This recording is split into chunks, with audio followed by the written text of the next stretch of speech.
तो चलो बच्चे लोग, आज हम लोग क्या करने वाले हैं, आज हम लोग क्वेश्चन बनाने वाले हैं रिलेटेड टू क्या, रोटेशनल मोशन, है ना। रिजिड बॉडी डायनेमिक्स अपना चैप्टर खत्म हुआ है, तो उससे रिलेटेड हम लोग प्रॉब्लम प्रैक्टिस करेंगे ताकि अपना सब जो भी टॉपिक है सब एक बार कवर हो जाए, ठीक है। चलिए देखते हो। तो पहला सवाल है मोमेंट ऑफ इनर्शिया का ही, क्या बोला है, 3 rings of mass M M and M, 3 ring है और मास क्या है तीनों का, एम, और रेडियस क्या है R, so place that they touch each other, the radius of gyration of the system about the axis as shown in figure क्या होगा। तो देखो एक्सिस ऑफ रोटेशन ये है ना। तो ये जो रिंग है इसका अबाउट एज है, ये वाली रिंग है इसके अबाउट भी एक्सिस एज से पास हो रहा है, और ये वाले के डायमीटर के अबाउट पास हो रहा है ना। अब रिंग का पता है जो सेंटर ऑफ मास वाला एक्सिस होता है उसके अबाउट क्या होता है, एम आर स्क्वायर, तो डायमीटर वाले के अबाउट क्या होगा, एम आर स्क्वायर बाय 2, इन दोनों का सम इसके बराबर होता है, तो क्या होगा एम आर स्क्वायर बाय 2। तो ये जो ऊपर वाली रिंग है उसका क्या आ गया, I M R square by 2, ये आ गया आई वन, ठीक। I2 और I3 दोनों बराबर होंगे क्योंकि दोनों के अबाउट एज लग रहा है, ठीक। अब देखो इसके सेंटर ऑफ मास से पास होने वाले का क्या था, एम आर स्क्वायर बाय 2, उससे ये कितना डिस्टेंस दूर है, आर डिस्टेंस दूर है नहीं। तो पैरेलल एक्सिस थ्योरम लग जाएगा, M R square by 2 plus M R square कितना हो जाएगा, 3 M R square by 2, 3 M R square by 2, ये दोनों का होगा। तो अगर हम लोग को क्या लिखना है, आई नेट लिखना है, आई नेट, तो आई नेट क्या हो जाएगा, सम, तो ये दो ठोक हैं तो ये 2 से मल्टीप्लाई करेंगे तो टोटल क्या हो जाएगा 3 M R square plus M R square by 2, तो ये कितना हो जाएगा 7 एम आर स्क्वायर बाय 2, ये क्या आ गया आई।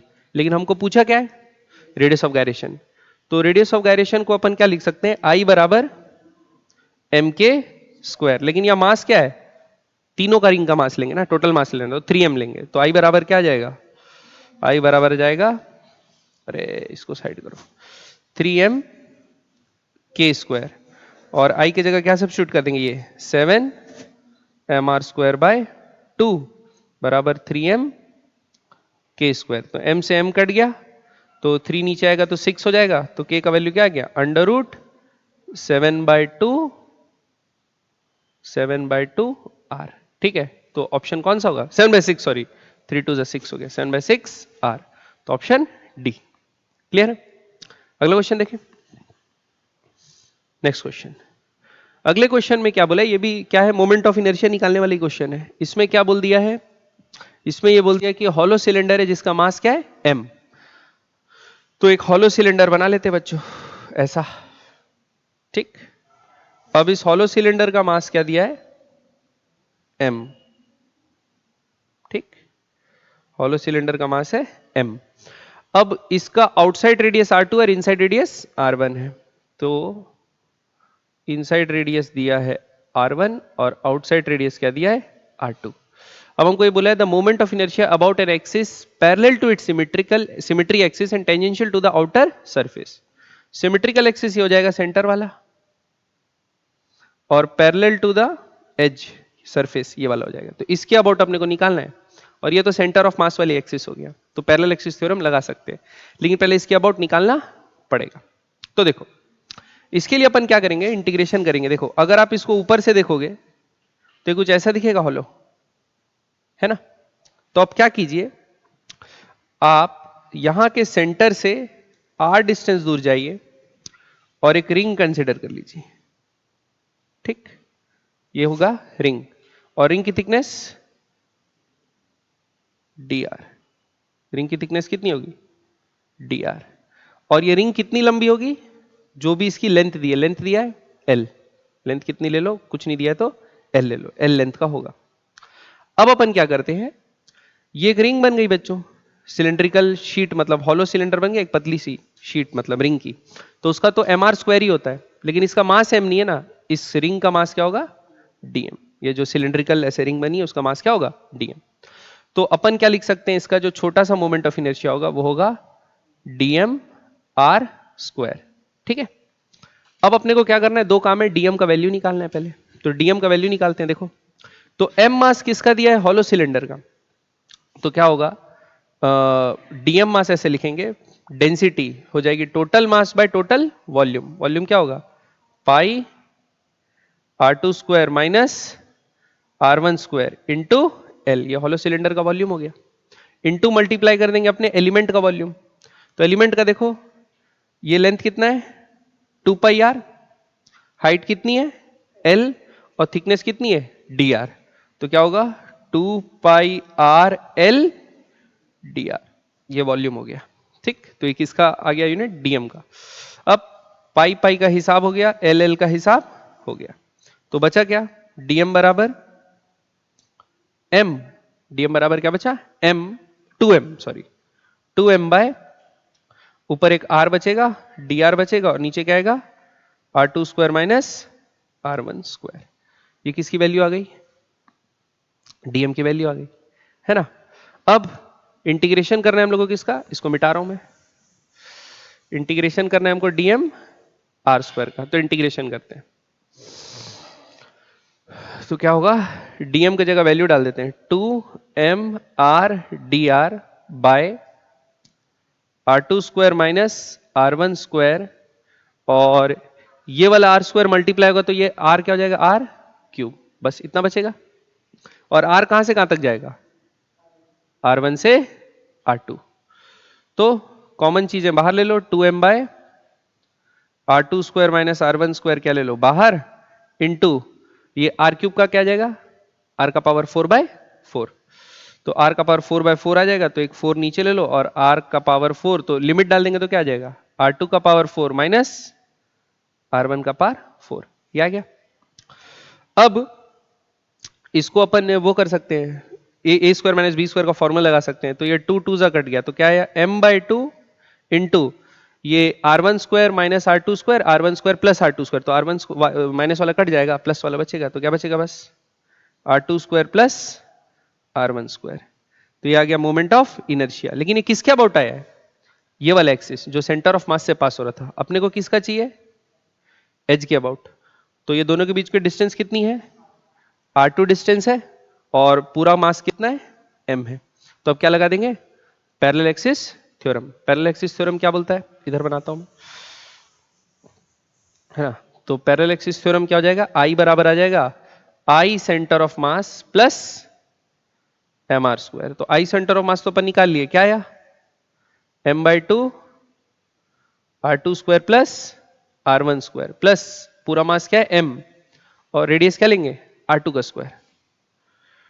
ठीक, तो ये m/2 R2 स्क्वायर और mr स्क्वायर क्या हो जाएगा 3m R2 square plus m/2 R1 square. तो m/2 फिर से कॉमन ले लेते हैं, क्या आएगा 3R2 square plus R1 square. इस ऑप्शन में दिया है कौन सा ऑप्शन, डी। तो डी आपका क्या होगा करेक्ट ऑप्शन होगा। समझ में, तो ये दो क्वेश्चन थे मोमेंट ऑफ इनर्शिया वाले।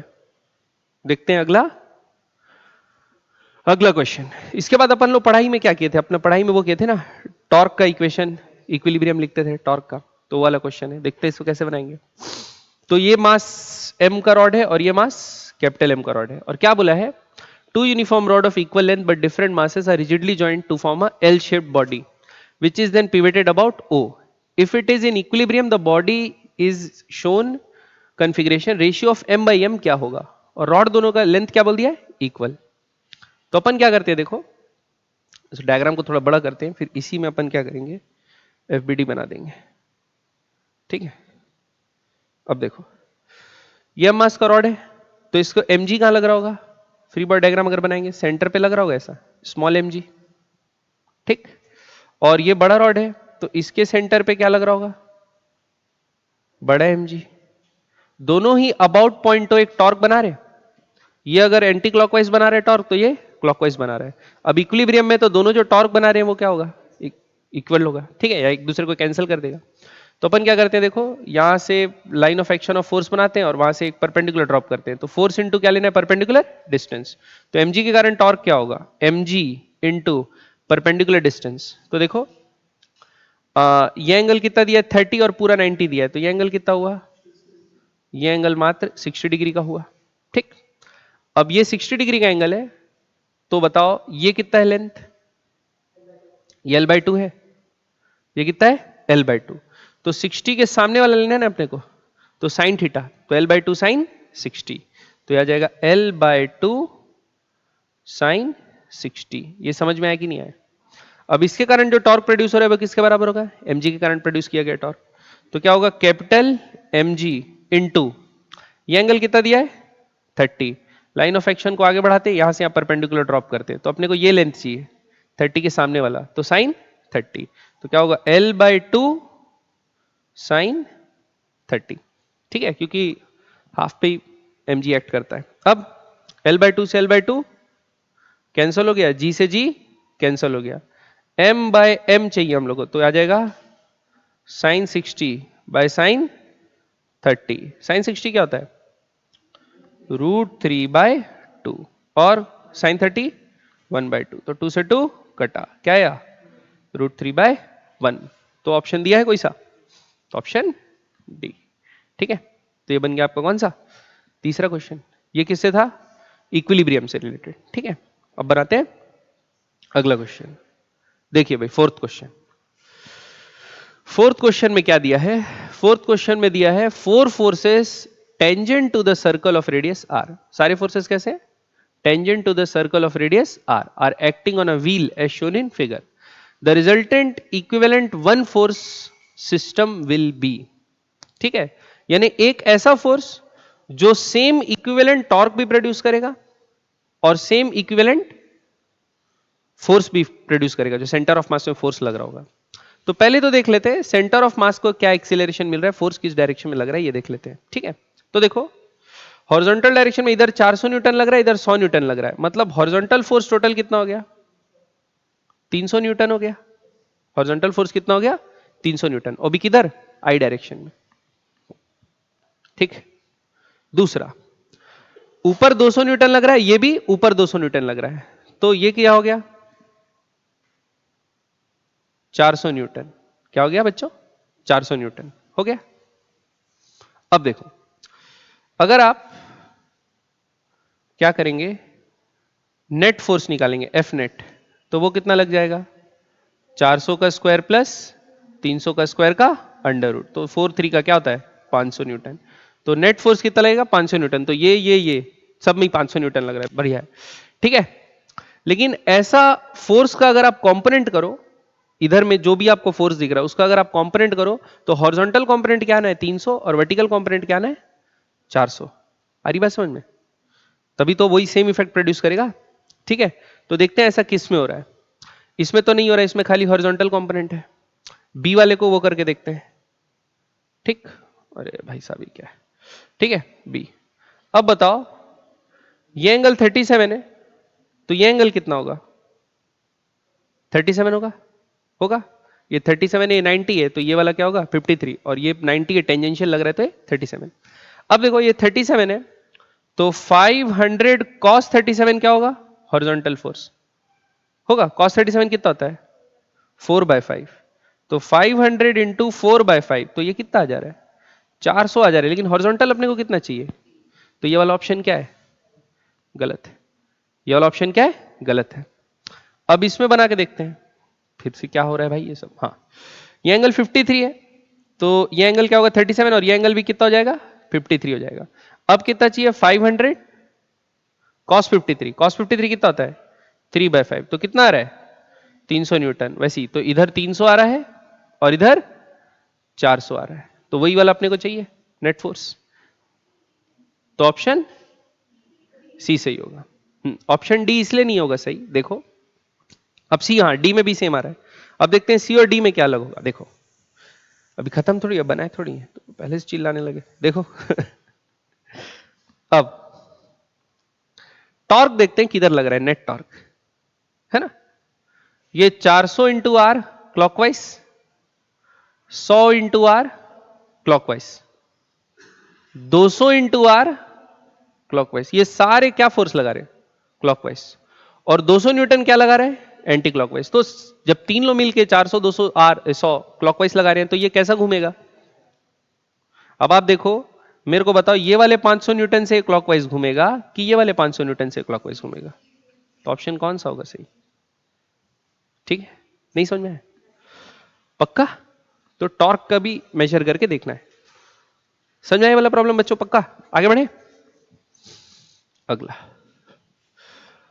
ये क्वेश्चन क्या बोला है, uniform rod of mass m and length l। इसको शायद क्लास में डाउट में एक बार और बता चुका हूं, शायद ये क्वेश्चन, ठीक है। तो देखो क्या है, यूनिफॉर्म थिन रॉड है, ठीक, जिसका मास m है और लेंथ क्या है, l, और it is held horizontally by two vertical strings attach to two ends. तो क्या होगा, ये वाला एंड में और ये वाला एंड में दो स्ट्रिंग्स थे, ठीक है, जो इसको हेल्ड करके रखे थे।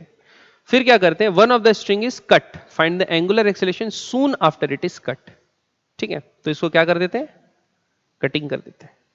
क्या होगा देखो बच्चों, कट कर दिए तो ये वाला तो गायब हो गया, यहां से ये गायब हो गया। अभी ये स्ट्रिंग क्या दे रहा होगा, टेंशन T।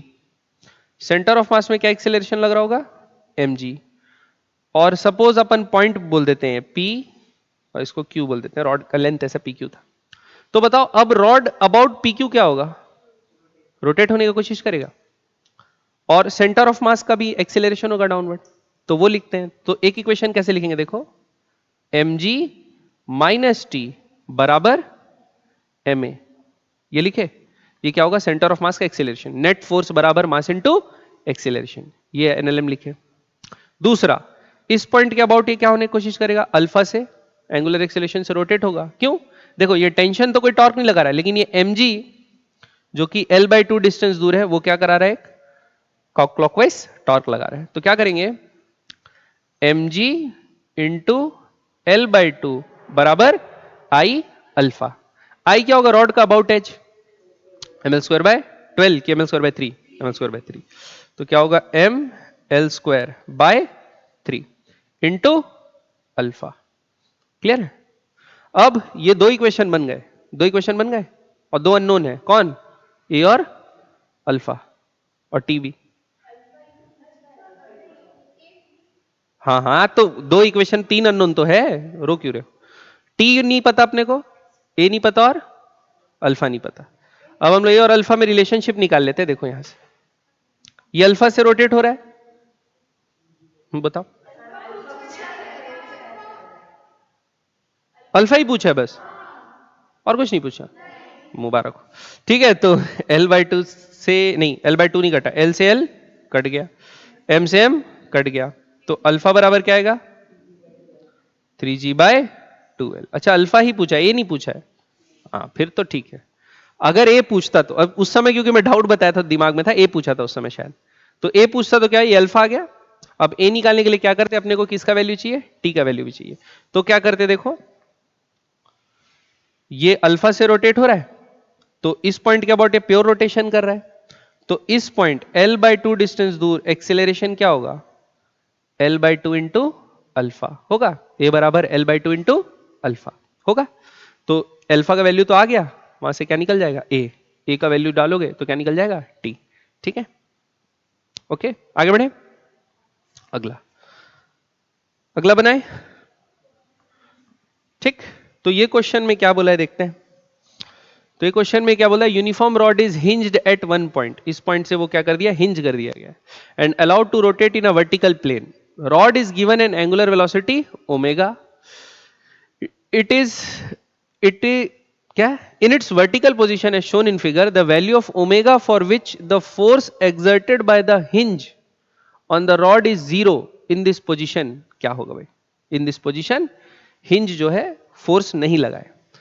तो आप ये जान रहे हैं कि भाई ये जो रॉड है वो क्या कर रहा है, सर्कुलर मोशन कर रहा है, तो हिंज जो फोर्स दे रहा है और जो ग्रेविटी का जो भी कंपोनेंट लग रहा है, सपोज अभी इस एंगल पे ना, ऐसे एंगल पे, तो ग्रेविटी का जो भी कंपोनेंट इसके अलोंग लग रहा है प्लस जो हिंज फोर्स मिल रहा है, वो दोनों मिलके क्या प्रोवाइड कर रहे होंगे, इसको सेंट्रीपिटल फोर्स प्रोवाइड कर रहे होंगे।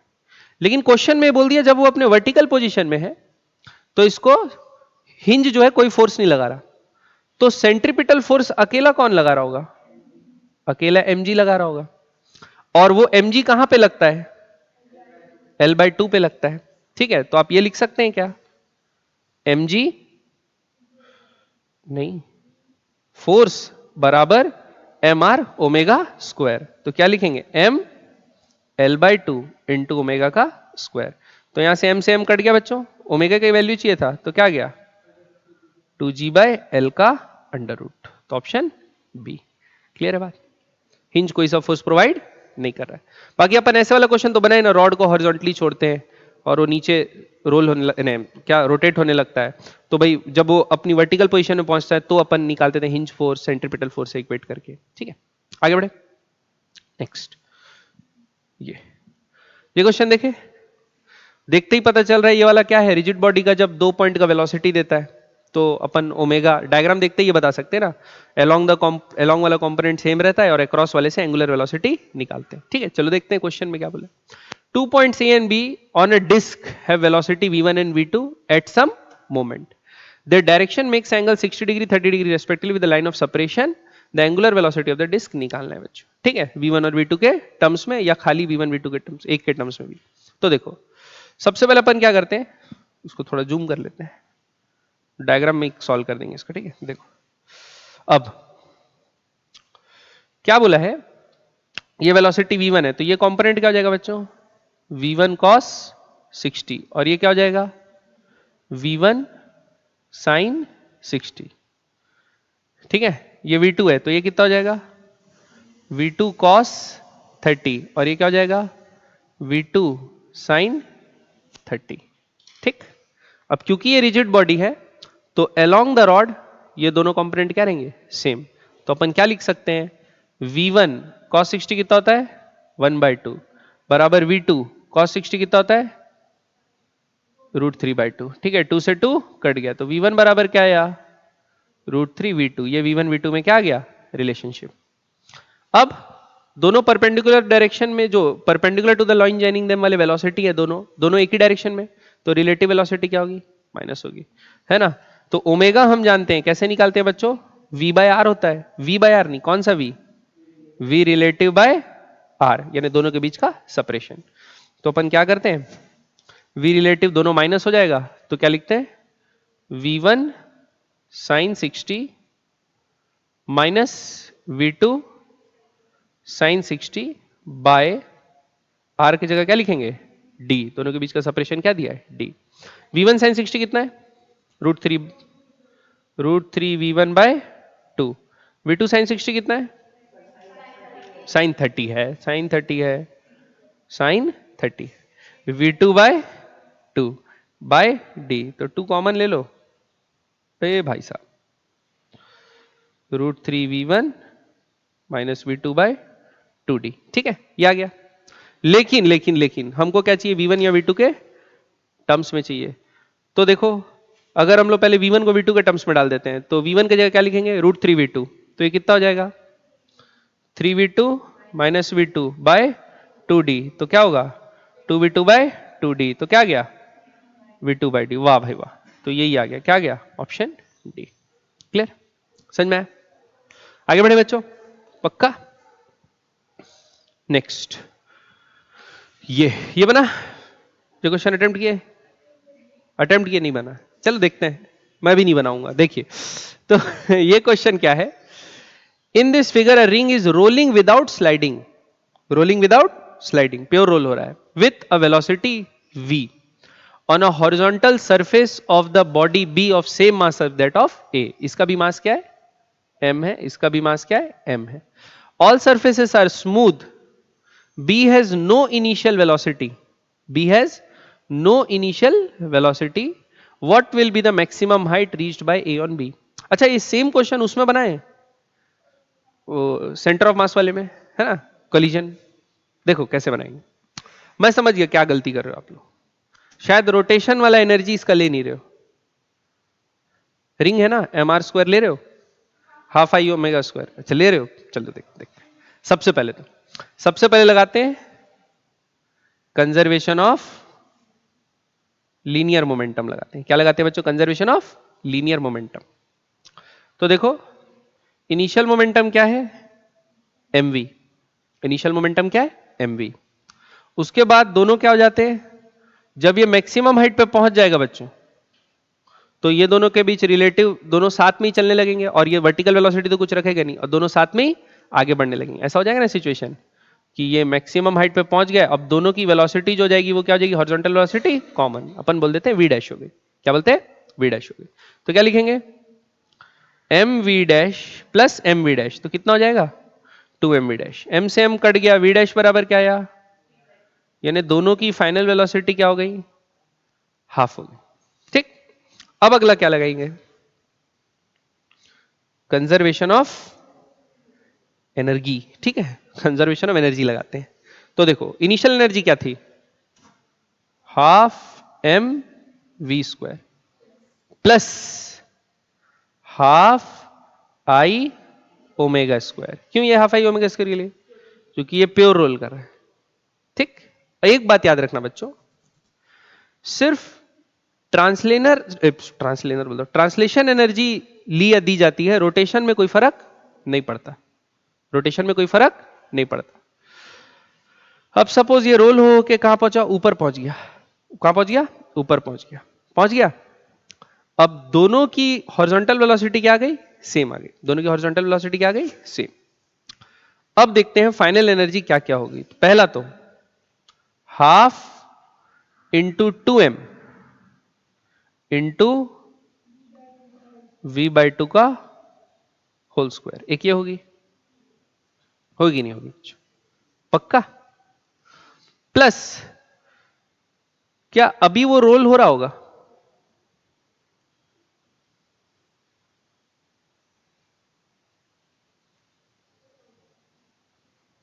क्या वो रोल हो रहा होगा, अगर रोल हो रहा होगा तो half I omega square cut जाएगा। दोनों करके देख लेते हैं, क्यों बदलेगा,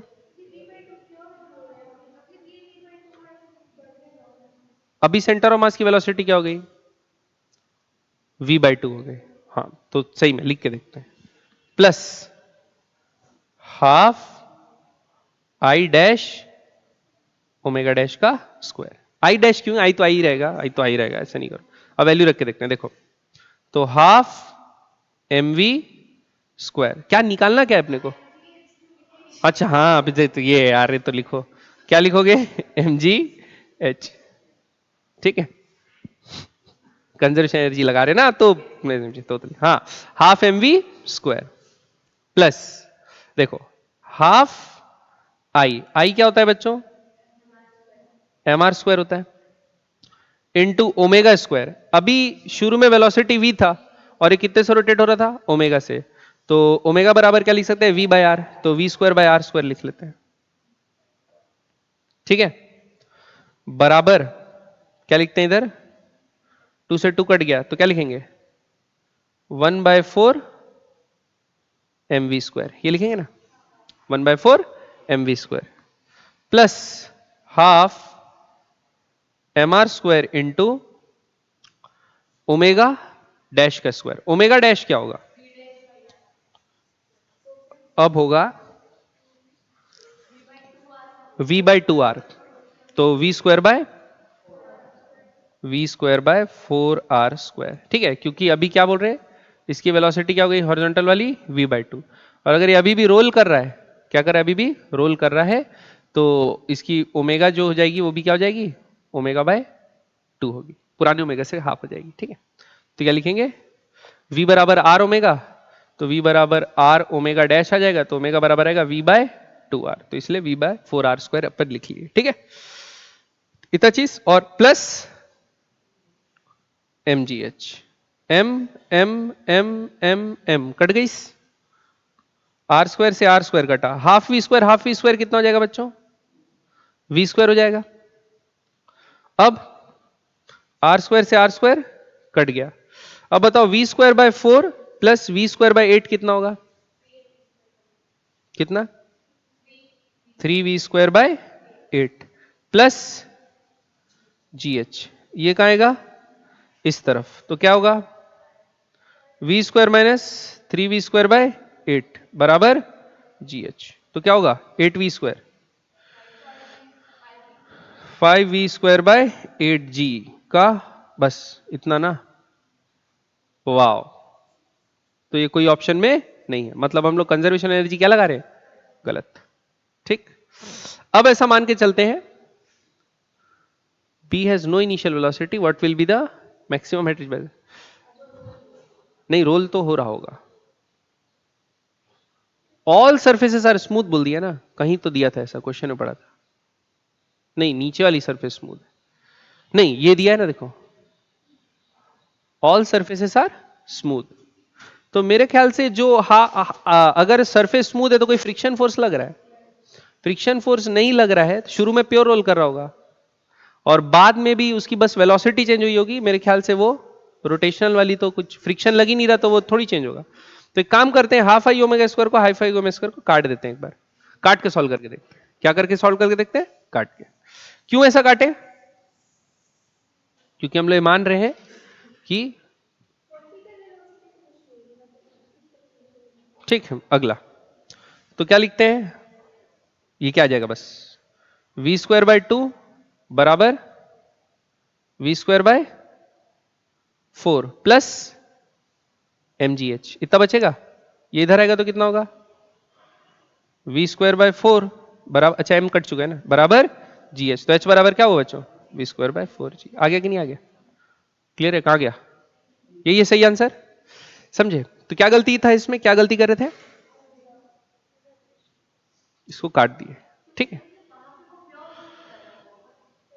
रोल कर रहा है, बस प्योर रोल कर रहा है, नहीं कर रहा है. वो यहां के लिए ये दिया था ताकि वी और ओमेगा में रिलेशनशिप निकाल सके. लेकिन जो हाफ आई ओमेगा स्क्वायर होगा वो हाफ आई ओमेगा स्क्वायर होगा.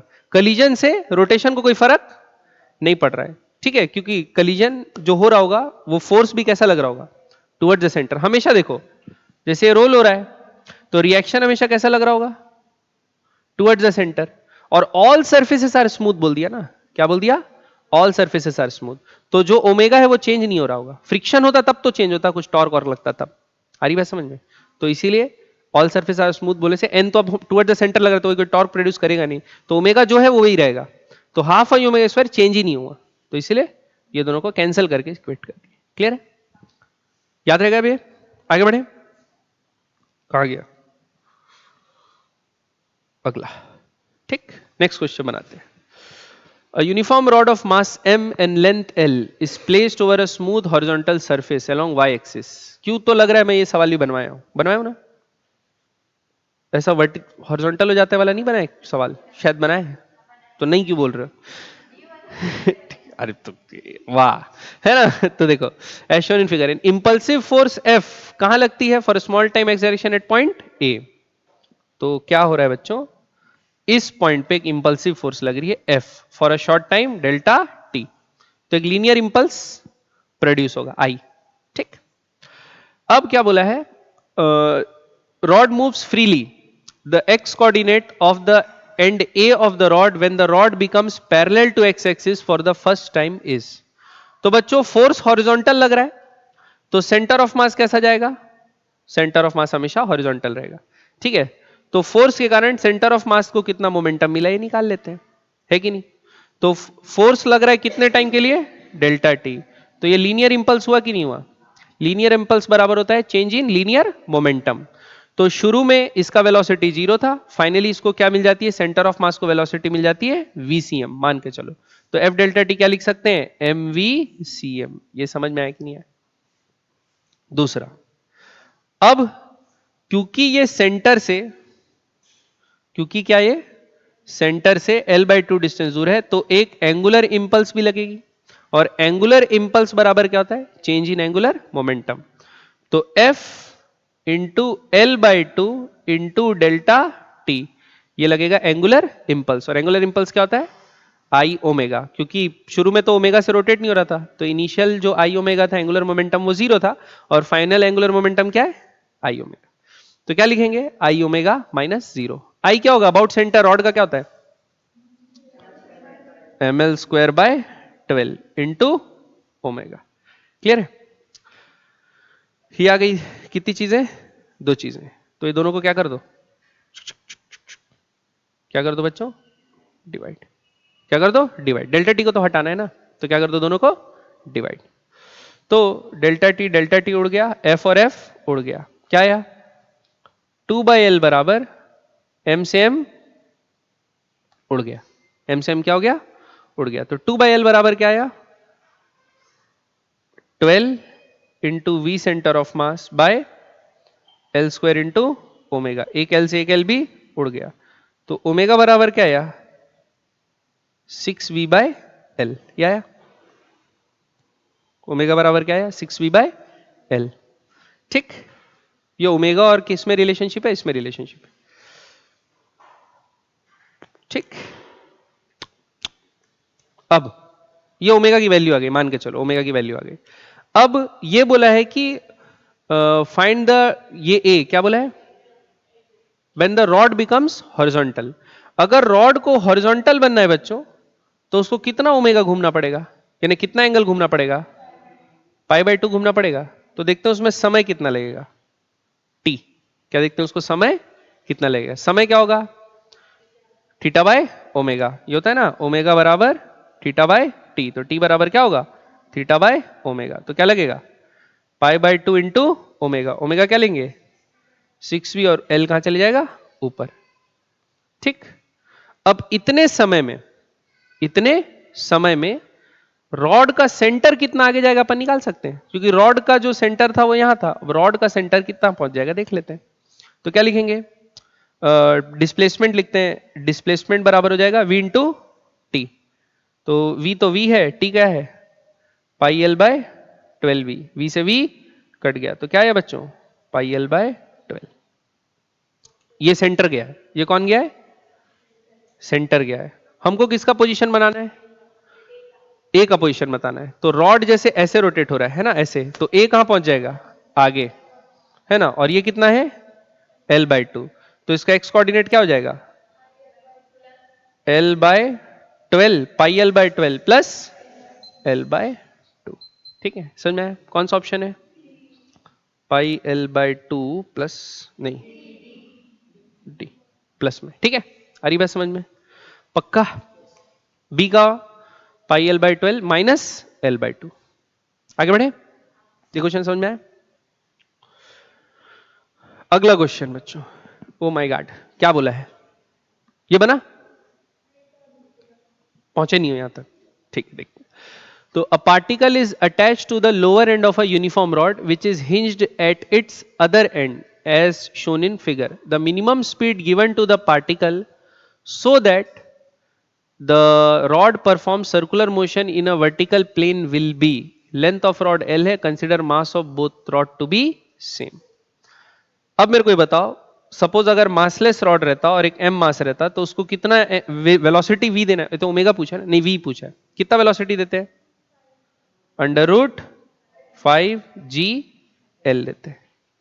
ठीक, अभी क्या करते हैं, मान के चलते हैं ये मास m है इधर, ये मास m है इधर, और इसका सेंटर ऑफ मास कहां होगा?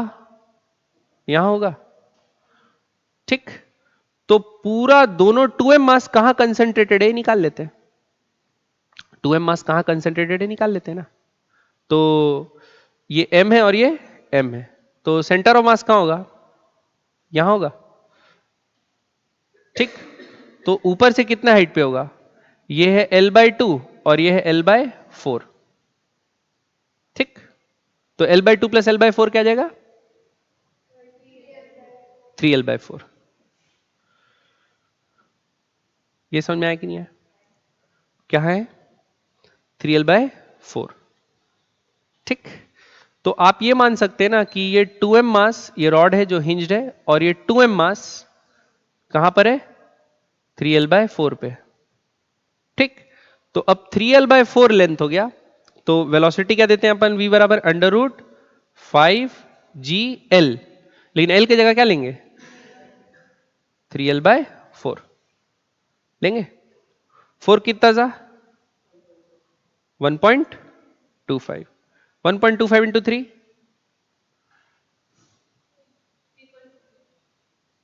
3 पॉइंट समथिंग। तो गलत आ रहा है ना आंसर। तो ऐसे नहीं बनाते। अब क्या नहीं बनाते ऐसे? तो बॉटम मोस्ट पॉइंट पे कितना दे पूछ रहा है कि, चलो वो लगाते हैं, कंजर्वेशन ऑफ एनर्जी लगाते हैं। क्या लगाते हैं बच्चों? Conservation of energy. इसको कंजर्वेशन ऑफ एनर्जी से बनाते हैं, ऐसे नहीं बनाते। देखो, सपोज मैं कितना एंगुलर वेलोसिटी दे रहा हूं ऐसा मान के चलता हूं। अच्छा क्या बोला है, the minimum speed given to the particle, particle मतलब इसको, यानी इसकी स्पीड क्या होगी ऐसा बोला है v, इसकी स्पीड कितनी दी है v दी है। तो जाहिर सी बात है रॉड भी रोटेट होगा, रॉड के सेंटर ऑफ मास का कुछ और स्पीड होगा, लेकिन रॉड भी क्या करेगा, रोटेट करेगा, इसको स्पीड v दी है। क्लियर। तो हमको ये बताना है कि ये कहां पहुंच जाए, टॉप मोस्ट पॉइंट पे। तो क्या लगाते हैं, कंजर्वेशन ऑफ एनर्जी। क्या लगाते हैं बच्चों, कंजर्वेशन ऑफ एनर्जी। तो यहां पर अपन वेलोसिटी दिए v, किसको दिए, m मास को, किसको दिए, m मास को। तो काइनेटिक एनर्जी कितनी होगी उसकी, half M V square. Clear है, समझ में, कितनी होगी kinetic energy, half M V square. अब रॉड को भी तो एक वेलोसिटी मिलेगी बच्चों, सेंटर को, इसको v वेलोसिटी दिया रॉड के साथ, तो ये भी चलेगा ना, तो ये भी चलेगा, तो इसको कितनी वेलोसिटी मिलेगी ये देखते हैं। तो देखो v बराबर है l omega, angular velocity same रहेगी ना दोनों की, तो ओमेगा बराबर क्या है, v बाय एल। ठीक, तो रॉड का सेंटर कितना, मास कहां पर होगा, यहां पे होगा, रॉड का सेंटर कहां होगा, यहां पे होगा, तो यहां पर उसको वेलोसिटी कितनी मिलेगी, अच्छा ओमेगा ही ले लेते हैं ना, ओमेगा ही लेके हाफ आई ओमेगा इसका लिख देते हैं, क्या मतलब है ना, तो क्या लिख देते हैं, half I plus half I about as M mass का रॉड है, क्या होगा, M L square by 3 into omega, omega क्या लिखे, v बाय एल। ठीक है, ओमेगा क्या लिखे, v बाय एल, और उसका स्क्वायर हो जाएगा। ठीक है, बराबर, ये क्या होगा, पोटेंशियल एनर्जी में चेंज। अब देखो सेंटर ऑफ मास कहां था दोनों का,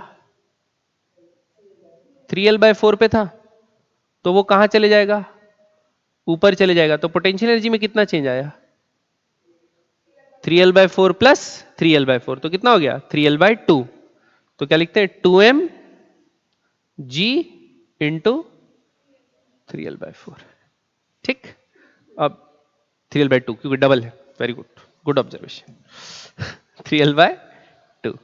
ठीक है, अब देखते हैं, तो m m m कट गिस, ये क्या होगा, v square by 2, L square से एल स्क्वायर कट गया, ये क्या आएगा, v स्क्वायर बाय 6 बराबर 2 से 2 कट गया, क्या आएगा बच्चों, 3gl। ये कितना होगा, 4v स्क्वायर बाय 6, तो इसको क्या लिख सकते हैं, 2/3 बराबर 3gl। तो ये क्या आ गया बच्चों, 9/2 gl बराबर v स्क्वायर। तो v बराबर क्या आएगा, √9gl। तो आ गया, ऑप्शन आएगा सी, देखो चेक करो सही है। क्लियर, तो अपना उससे नहीं बना, क्या से, जिससे हम बनाना चाह रहे थे डायरेक्ट। हाँ क्यों नहीं बना बताओ, अच्छा ये भी सोचो क्यों नहीं बना, नहीं, हाँ एक तो पार्टिकल का वेलोसिटी पूछा था, ओवरऑल जो भी वेलोसिटी दे रहे थे वो नहीं, और एक चीज नहीं, वो भी नहीं।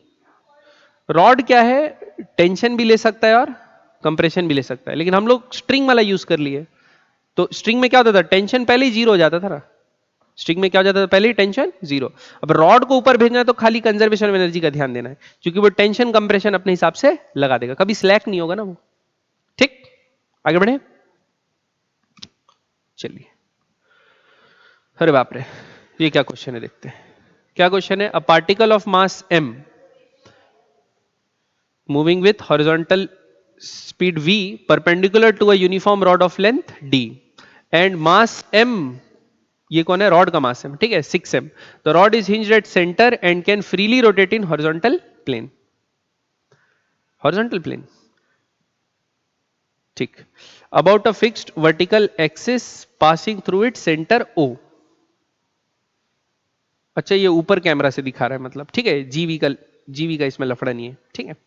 अब the hinge is frictionless, the particle strikes and sticks to the end of the rod, the angular speed of the system just after collision क्या होगा, निकालना है। तो क्या करते हैं, अबाउट ये सेंटर अपन क्या लिखते हैं, कंजर्वेशन ऑफ एंगुलर मोमेंटम। तो ये m मास v वेलोसिटी से आ रहा है और ये डिस्टेंस कितनी होगी बच्चों, d/2। तो इनिशियल एंगुलर मोमेंटम क्या होगा, mv d/2। ठीक, आके क्या हो गया, चिपक गया, आके क्या हो गया, चिपक गया। अब ये चिपक गया तो ये एम मास भी और ये रॉड भी दोनों क्या करेंगे, सपोज ओमेगा से क्या करते हैं बच्चों, प्योर रोटेशन करते हैं। ठीक, तो अगर प्योर रोटेशन करते हैं तो एंगुलर मोमेंटम क्या होता है, आई इंटू ओमेगा। तो दोनों की एंगुलर वेलोसिटी तो सेम है, आई अपन लिख लेते हैं। तो रॉड का क्या होगा, एम क्या है उसका 6m, D square by 12, about centre है ना, तो एम एल स्क्वायर बाय 12, तो M 6m D square by 12 plus ये एम मास कितने डिस्टेंस है, डी बाय 2 डिस्टेंस दूर है, तो क्या होगा एम डी स्क्वायर बाय 4, ये हो गया आई इंटू ओमेगा। अब शायद इससे आंसर अपना निकल जाना चाहिए, क्या निकलना है, ओमेगा ही निकालना है, वाह। तो m कट गया, m कट गया, m कट गया, ठीक है। 6 कितना जा, 2 जा, तो vd बाई 2 कितना आया, omega into D square by 2, D square by 4 क्या होता है, 2d square by 3, 2d square by 3 ना, हाँ सॉरी 2 और 4 है, 3d स्क्वायर बाई 4, ठीक है। रोइए मत, देखिए 2 से 2 कैंसिल, तो एक d से एक d कैंसिल, तो इधर जाएगा क्या 2v बाय 3, ये आ जाएगा क्या बच्चों, ओमेगा। कोई ऑप्शन में है, ऑप्शन में 2v बाय 3, अच्छा ये d है ना, ये 2v बाय 3 d, क्लियर है, पक्का। क्या लगा है, कंजर्वेशन ऑफ एंगुलर मोमेंटम। बढ़े आगे, नेक्स्ट समय का ध्यान देंगे बच्चे लोग, समय कितना हो गया है, समय तो अभी बहुत बचा हुआ, ठीक है। चलिए अगला, a uniform sphere of mass m, ठीक, m मास है, गिवन सम एंगुलर वेलोसिटी, ठीक, about a horizontal axis through its centre and gently placed on a mass. अच्छा, शुरू में जेंटली प्लेस करना है, ठीक है।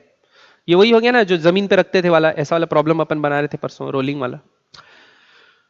The coefficient of friction between the two is mu. The plank rests on a smooth horizontal surface. The initial acceleration of the center of the sphere relative to the plank क्या होगा, यानी हमको क्या निकालना है, acceleration of sphere with respect to plank, ASP निकालना है, ठीक है। तो बच्चों आप जानते हैं कि जब ऐसा कोई रोटेटिंग ऑब्जेक्ट को आप जेंटली किसी चीज में प्लेस करते हैं तो तुरंत ही स्टैटिक फ्रिक्शन नहीं लगता, क्या लगता है, काइनेटिक फ्रिक्शन लगता है, और थोड़े दूर तक स्लाइडिंग होगी, उसके बाद जाके वो प्योर रोल होता है, जिस कितने समय बाद होता है, वेलोसिटी अपन लास्ट क्लास में वही देख रहे थे। तो अभी आपको पता है कि फ्रिक्शन का जो मैक्सिमम वैल्यू वही लगना है, ठीक है। तो देखो फ्री बॉडी डायग्राम बनाते हैं, पहले इसका बनाते हैं, स्पीयर का सेंटर, नीचे क्या लगेगा बच्चों, नीचे क्या लगेगा mg, ठीक। और अब देखो ये रोटेट ओमेगा ऐसे हो रहा था, अच्छा ऊपर एक n लगेगा, ये भी लगा देते हैं, क्या लगेगा n, ये दोनों का कॉन्टैक्ट फोर्स, ठीक है। अब ये रोटेट ओमेगा ऐसे हो रहा है और ये रेस्ट पे था, ये रेस्ट पे था ना, तो ये क्या करने की कोशिश करेगा, ऐसा पीछे स्लाइड करने की कोशिश करेगा, तो उसको प्लैंक क्या करेगा, आगे खींचेगा, तो फ्रिक्शन किधर लगेगा, आगे। और फ्रिक्शन की कौन सी वैल्यू लगेगी, म्यू एन लगेगी, क्या लगेगी फ्रिक्शन कौन सी वैल्यू, म्यू इंटू एन।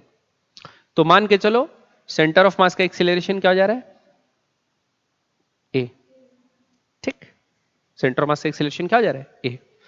तो अपन क्या लिख सकते हैं, म्यू एम जी बराबर एम ए लिख सकते हैं कि नहीं लिख सकते, ए स्पीयर का लिखते हैं, तो ए स्पीयर क्या आएगा बच्चों, एम से एम कट गया, क्या आया म्यू जी, क्या आया म्यू जी, स्पीयर का आया है, हमको निकालना है स्पीयर का विद रिस्पेक्ट टू प्लैंक।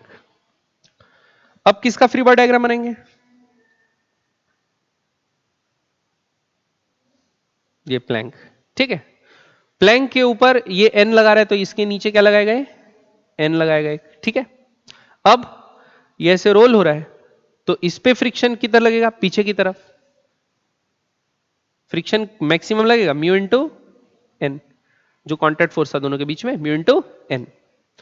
और इसका एक्सीलरेशन किधर होगा, इस तरफ होगा, ए प्लैंक पीछे तरफ होगा, तो ये भी किसके कारण होगा, म्यू एम जी बराबर एम इंटू, इसका मास क्या दिया है, सेम दिया है, दोनों का मास क्या दिया है, सेम, एम इंटू एपी। तो ये क्या हो गया, एम से एम कट गया, तो एपी बराबर भी क्या आया, म्यू जी, लेकिन एक उल्टा है दूसरा इधर है, तो रिलेटिव करेंगे तो ये एएसपी क्या होता है, स्पीयर माइनस प्लैंक, तो माइनस माइनस करेंगे क्योंकि अपोजिट है तो प्लस हो जाएगा, तो क्या आएगा आंसर 2 म्यू जी। तो ऑप्शन क्या होगा डी। क्लियर है बात, समझ में आया चलो क्वेश्चन पक्का, ऊपर से तो नहीं गया। अगला बाप रे क्या है देखते हैं। Two identical balls A and B of mass m each are placed on a fixed wedge as shown in figure. Ball B is kept at rest and it is released just before the two balls collide. मतलब जैसे ही दूसरा ball पहला वाला ball ए ball आके इससे टकराने वाला रहेगा ना तब इसको छोड़ेंगे, अभी रेस्ट पे रखे हुए हैं, ठीक है।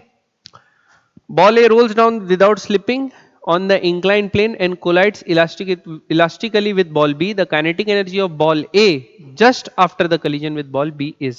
तो A बॉल का वेलोसिटी B से collision के जस्ट बाद क्या होगा, neglect friction between A and B, also neglect the radius of the ball. हाँ हाँ सबको नेग्लेक्ट कर दो, ठीक है। देखिए देखो ये कितने हाइट पे, एच हाइट पे, और प्योर रोल होते हुए आ रहा है नीचे। जब ये टकराएगा तो कितने हाइट पे होगा, इसलिए नेग्लेक्ट करने बोला है, नहीं तो टकरा जाएंगे तो रेडियस के कारण तो थोड़ा ऊपर में ही से टकरा जाएगा ना। एच से h/2 पे आएगा थोड़ी टकराएगा, पहले ही टकरा जाएगा अगर हम लोग उसका साइज को कंसीडर कर लिए तो, इसीलिए वो शायद नेग्लेक्ट करने बोला है, ठीक है। तो अब पोटेंशियल एनर्जी में क्या आई, कमी। तो पोटेंशियल एनर्जी में जो कमी आई वो गेन हो जाएगी क्या में, काइनेटिक एनर्जी। तो देखो M G H by two, दोनों आइडेंटिकल है, दोनों का mass M G H by two बराबर half M V square plus half I omega square. Just before collision के लिए लिख रहे हैं, क्या लिख रहे हैं बच्चों, जस्ट बिफोर कलीजन, कलीजन से जस्ट पहले का, ठीक। तो M G H by two बराबर half M V square plus half into I, I क्या होगा, सॉलिड है, टू आइडेंटिकल बॉल से सॉलिड मान लेते हैं, सॉलिड का होता है 2/5, फिर गलत आएगा तो 2/3 लेंगे, ठीक है। कहां दिया तो 7 भी तो 2 भी 5 भी सब तो है, ठीक है देख लेते हैं। तो 2/5 ले लेते हैं, क्या ले लेते हैं 2/5 एम आर स्क्वायर। रेडियस दिया है क्या, वो भी नहीं दिया है, शायद कटेगा बाद में कहीं, ठीक है। इनटू हाँ ओमेगा, ओमेगा से वो कट जाएगा ना, ओमेगा बराबर क्या लेंगे V square by R square, क्यों प्योर रोल हो रहा है तो वी बराबर आर ओमेगा, तो आ जाएगा V square by R square से आर स्क्वायर क्या हो गया, कट गया बच्चों। तो क्या आया M G H by two बराबर half M V square plus ये कितना हो जाएगा, 2 से 2 कट गया, M V square by 5, M M M B cut गया, तो कितना आ गया बच्चों जी एच बाई टू बराबर एलसीएम आ जाएगा 10 और आएगा 7 एम वी स्क्वायर। क्लियर है, 2 कितना जा 5 जा, 2 कितना जा बच्चों 5 जा, ये ऊपर जाएगा तो कितना जाएगा 5 जी एच बाय 7, एम तो नहीं आएगा, एम कट चुका है ना, एम नहीं आएगा, एम कट चुका है, 5 जी एच बाय 7, ये किसकी वैल्यू आ गई वी स्क्वायर की वैल्यू आ गई जस्ट टकराने से पहले, ठीक। अरे बात समझे, ये इसके सेंटर ऑफ मास की वेलोसिटी है। The kinetic energy of ball A just after the collision with ball B, और कलीजन कैसा हुआ है इलास्टिकली, कलीजन कैसा हुआ है बच्चों इलास्टिकली, यहां तक नोट कर लियो, इसको मिटा दूं, ठीक है। देखो अब क्या करते हैं, ये आ गई अपनी वेलोसिटी की वैल्यू। अब देखो ये बॉल ऐसा है, ये बॉल ऐसा है, ये रेस्ट पे है क्योंकि इसको पकड़ के रखे अपन, जैसे टकराएगा छोड़ेंगे बोले, और इसकी वेलोसिटी क्या है v है, दोनों का मास क्या है m और m है ना, और कोई फ्रिक्शन इक्शन नहीं लग रहा है तो बोला नेग्लेक्ट करना है, वो सब करना है, ठीक है। अब क्या करते हैं देखो वो लिखते हैं क्या ई तो छोड़ो, ई तो 1 है, पहले कंजर्वेशन ऑफ मोमेंटम लगा लेते हैं, क्या लगाते हैं कंजर्वेशन ऑफ मोमेंटम। तो पहले वाले की वेलोसिटी क्या है mv, दूसरे वाला क्या पे था रेस्ट पे, दूसरा वाला क्या था रेस्ट पे, फिर ये जो m है ये क्या है जो m है, इसके m क्या हो गई जस्ट आफ्टर कलीजन v1, तो क्या लिखते हैं mv1 और उसकी क्या हो गई mv2, ठीक। तो m कट गया, क्या आया v1 प्लस v2 बराबर v, ये आ गया v1 प्लस v2 बराबर v। अब क्या लिखते हैं, कोफिशिएंट ऑफ रेस्टिट्यूशन। क्या होता है coefficient of restitution? Velocity of separation by velocity of approach. Separation क्या होगा? v2 minus v1। क्या होगा? v2 minus v1 divided by v। v of approach क्या थी? v। तो यहां से क्या आ गया? v2 माइनस v1 बराबर v। दोनों को ऐड कर दो तो v1 से v1 कैंसल, तो v2 बराबर क्या हो गया?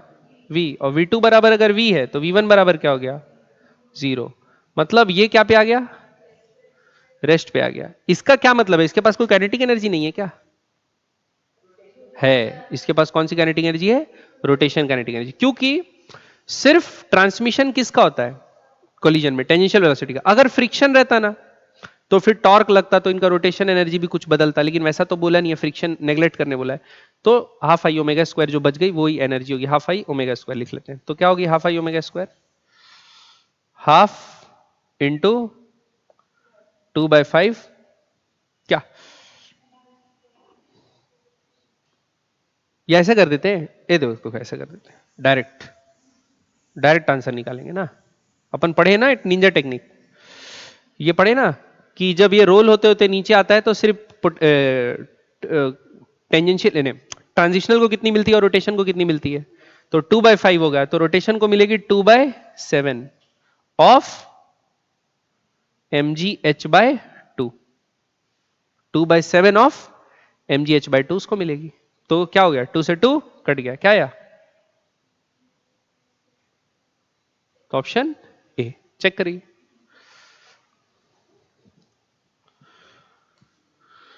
गलत मत बोल देना, मजा नहीं आएगा फिर। क्वेश्चन है सही है, समझ में आया बच्चों? और बाकी कलीजन इलास्टिक हो रहा है, मास सेम है, तो वेलोसिटी एक्सचेंज हो जाएगी, वहां से भी डायरेक्ट डायरेक्ट बन जाता। क्लियर है बच्चों? फिर भी सॉल्व कर लिए तो क्या गया? mgh/2।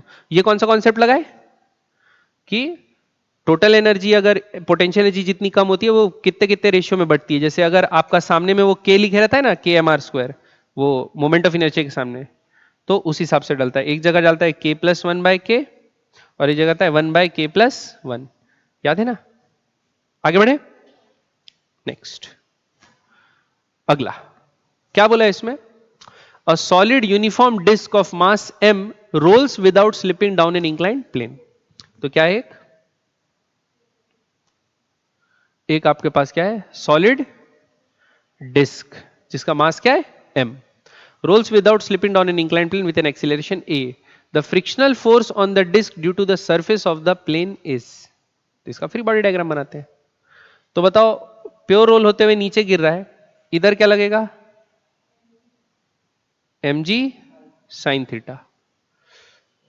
Solid uniform disc rolls down inclined plane with acceleration a। अच्छा, a एक्सेलरेशन गिवन है और ये a एक्सेलरेशन गिवन भी है, ठीक है ना? तो इधर लग रहा है क्या? mg sin थीटा, और इस तरफ क्या लग रहा है? फ्रिक्शन। क्या लग रहा है? फ्रिक्शन। इधर लग रहा है क्या? Normal reaction. और इधर क्या लग रहा है? mg cos theta. ये लग रहा है। तो क्या लिखेंगे सबसे पहले? mg sin थीटा माइनस, एक मिनट, ये तो और सिंपल है, सिर्फ एफ आर इंटू आर बराबर क्या कर दो बच्चों? आई अल्फा, क्योंकि प्योर रोल हो रहा है और ये तो गिवन है ना, ए बराबर क्या ले लेंगे? आर अल्फा, ठीक है? तो फ्रिक्शन फोर्स बराबर क्या हो जाएगा? I alpha by R. तो आई का जगह आई लिख लेते हैं, अल्फा क्या हो जाएगा? ए बराबर आर अल्फा, तो अल्फा बराबर ए बाय आर, तो ए बाय आर स्क्वायर हो गया। तो फ्रिक्शन बराबर क्या होगा? ए bye R square into I. I क्या होता है? डिस्क का एम आर स्क्वायर बाय 2, तो M R square by 2, R square से आर स्क्वायर कट गया, तो क्या आया? M A bye 2। चेक करो, सही है? क्लियर है? फ्रिक्शन बराबर आर अल्फा से बन गया। क्लियर है? बढ़े आगे। अगला क्वेश्चन, ठीक? ओहो, a small block of mass m is rigidly attached p to a ring of mass 3m। पूरे रिंग का मास, इस छोटे से ब्लॉक का मास m है और रिंग का मास क्या दिया है 3m and radius r। The system is release from rest at theta बराबर 90। मतलब ये जब यहां पर है m मास तब उसको रिलीज कर रहे हैं, थीटा बराबर क्या हो रहा है 90। फिर क्या बोले थे angular acceleration ring just after release क्या होगा, ये निकालना है angular acceleration of ring just after release. देखते हैं। और नीचे से कुछ फ्रिक्शन इक्शन लग रहा है बोला है the system is released from rest at zero and rolls without sliding।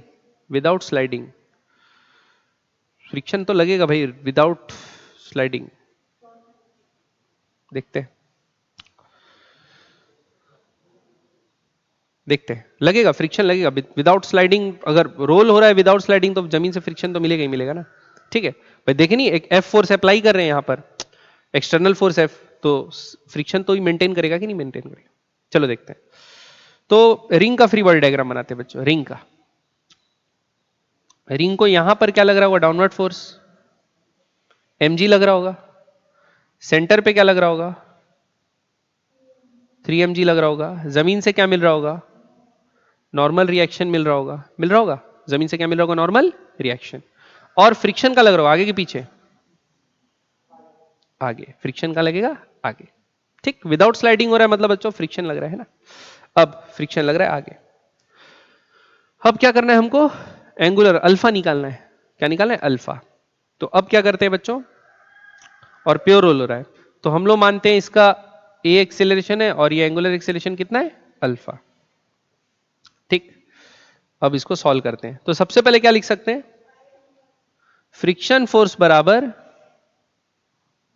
4ma लिख सकता हूं क्योंकि एम मास भी तो इसमें अटैच है। तो 3m मास और m मास ये एक्सेलरेशन से आगे जा रहे हैं कौन है ना। और वो कौन ले जा रहा है हॉरिजॉन्टल फोर्स जो लग रहा है रिजिडली फिक्स्ड है ना ये जो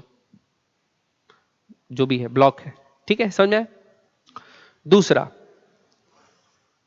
अब दूसरा ये जो है फ्रिक्शन जो है वो क्लॉकवाइज टॉर्क प्रोड्यूस कर रहा है नहीं सॉरी फ्रिक्शन जो है एंटी क्लॉकवाइज टॉर्क प्रोड्यूस कर रहा है और mg जो टॉर्क प्रोड्यूस कर रहा है वो क्या है क्लॉकवाइज। तो ऐसा लिखते हैं अल्फा इधर ही हो रहा है ना तो mg वाले लेना। तो क्या लिखेंगे mg into R minus friction into R बराबर आई अल्फा। तो अल्फा अल्फा को क्या लिख देंगे अच्छा अल्फा तो निकालना है तो अल्फा ही लिखो इसको चेंज कर देंगे है ना इंटू आई लिखेंगे ना आई क्या होगा बच्चों 3m मास का रिंग है तो रिंग का क्या होता है 3mr² प्लस ये m मास है ये भी तो गोल गोल घूम रहा है तो क्या होगा इसका mr²। ठीक ये आया बात। ये r सब बड़ा r है ना अलग अलग मत कर देना। अब इसको सॉल्व करते हैं। तो हमको क्या चाहिए g के टर्म्स में चाहिए g और r के टर्म्स में g और r के टर्म्स में। तो फ्रिक्शन और एक को एलिमिनेट करना और एक इक्वेशन ये लिख सकते हैं ना ए बराबर आर अल्फा। तो क्या काम करते हैं यहां पर ए की जगह क्या रख देते हैं आर अल्फा। तो फ्रिक्शन बराबर क्या होगा बच्चों 4mr अल्फा उसको यहां डाल दो। तो देखो क्या होगा पहले तो एक आर इस r² से क्या हो जाएगा कैंसल। फिर आएगा mg माइनस फ्रिक्शन को क्या डालूंगा बच्चों 4mr अल्फा। क्या डालूंगा 4mr अल्फा बराबर अल्फा और 3mr और mr कितना होगा 4mr। ये उधर जाएगा तो क्या हो जाएगा mg बराबर 8mr अल्फा। m से m कैंसल तो अल्फा का वैल्यू क्या आया g/8r। ऐसा कोई ऑप्शन है बी। देखो पीछे चेक करो सही है। समझ में आया कि नहीं आया चलो पक्का। ठीक है अब कौन से क्वेश्चन नंबर तक अपन लोग बना लिए 19 तक। ठीक है और टोटल कितना क्वेश्चन है देखो तो उसमें 24 ही है। तो अब क्या करना जो बचा हुआ एक्सरसाइज का है क्वेश्चन आप लोग ये बनाना और ये एक्सरसाइज उसके बाद क्या है उसमें सब ऑब्जेक्टिव वाले के बाद और कुछ है सिंगल करेक्ट डबल करेक्ट है ना। तो इंटीजर, तो इंटीजर वाला क्वेश्चन और मल्टीपल चॉइस वाला, मल्टीपल ऑप्शंस करेक्ट वाला, मल्टीपल ऑप्शन करेक्ट वाला और वो, तो उसको अपन कल डिस्कस कर लेंगे, ठीक है? यहां तक समझ में आया? तो वो बना के आप लोग आना है क्या, इंटीजर टाइप और मल्टीपल करेक्ट वाला, क्लियर? ठीक।